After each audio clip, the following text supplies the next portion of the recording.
کا انمول سبق۔ یہ ایک بادشاہ کی پرانی کہانی ہے۔ اس کا ایک بچپن کا دوست تھا جس کے ساتھ وہ کھیل کود کر جوان ہوا تھا۔ بادشاہ اپنے اس دوست کو ہمیشہ ہر وقت ساتھ ساتھ رکھا کرتا تھا۔ اس کی عادت تھی کہ اس کی زندگی میں خواہ کوئی بھی اچھی بری بات ہو، وہ ہمیشہ یہی کہتا تھا کہ جو ہوتا ہے اچھے کے لیے ہوتا ہے۔ ایک دن بادشاہ اور اس کا دوست شکار کے لیے جنگل میں گئے۔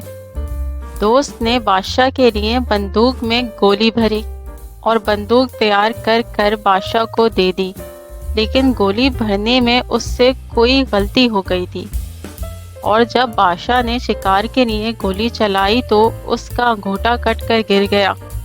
یہ صورتحال دیکھ کر دوست نے اپنی عادت کے مطابق کہا، جو ہوتا ہے اچھے کے لیے ہوتا ہے، اس میں یقیناً کوئی بہتری ہوگی۔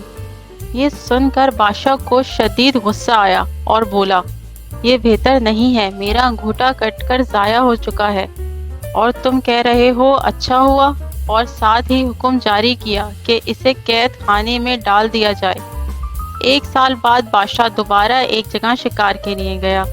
وہاں بدقسمتی سے اسے آدم خور جنگلیوں نے پکڑ لیا اور اپنے علاقے میں لے گئے۔ انہوں نے بادشاہ کے ہاتھ باندھ دیے۔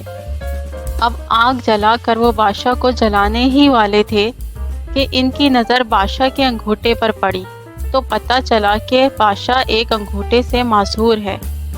وہمی اور توہم پرست قوم ہونے کی وجہ سے وہ کسی نامکمل انسان کو نہیں کھاتے تھے، لہٰذا انہوں نے بادشاہ کو رہا کر دیا۔ جب بادشاہ گرتا پڑتا اپنے محل میں پہنچا تو اسے خیال آیا کہ کس طرح اس کا انگوٹھا کٹ گیا تھا۔ اس نے اپنے دوست کو جیل میں بھجوا دیا تھا۔ فوراً اس نے اپنے خادم کو حکم دیا کہ اس کے دوست کو باعزت دربار میں پیش کیا جائے۔ جب اس کا دوست آیا تو بادشاہ نے اسے سارا حال سنایا اور کہا کہ میں نے تمہارے ساتھ بہت برا کیا، مجھے ایسا نہیں کرنا چاہیے تھا، مجھے معاف کر دو۔ تم صحیح تھے، وہ اچھا اور بہتر ہی ہوا تھا کہ میرا انگوٹھا کٹ گیا تھا۔ آج اس انگوٹھے کے نہ ہونے کی وجہ سے میری جان بچ گئی۔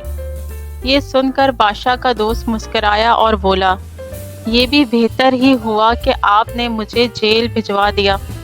اپنے دوست کی یہ بات سن کر بادشاہ بہت حیران ہوا اور کہنے لگا کہ یہ اچھا اور بہتر کس طرح سے ہوا؟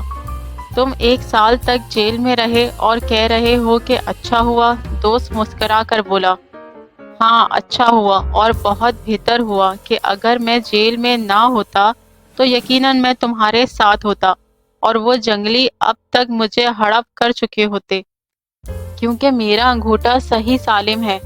زندگی میں اکثر جو کچھ بھی ہوتا ہے وہ یقیناً اچھے کے لیے ہی ہوتا ہے، لیکن انسان فطرتاً جلد باز ہے اور اسی وقت نتیجہ چاہتا ہے، جبکہ قدرت کا نتیجہ تھوڑے وقفے کے بعد ظاہر ہوتا ہے۔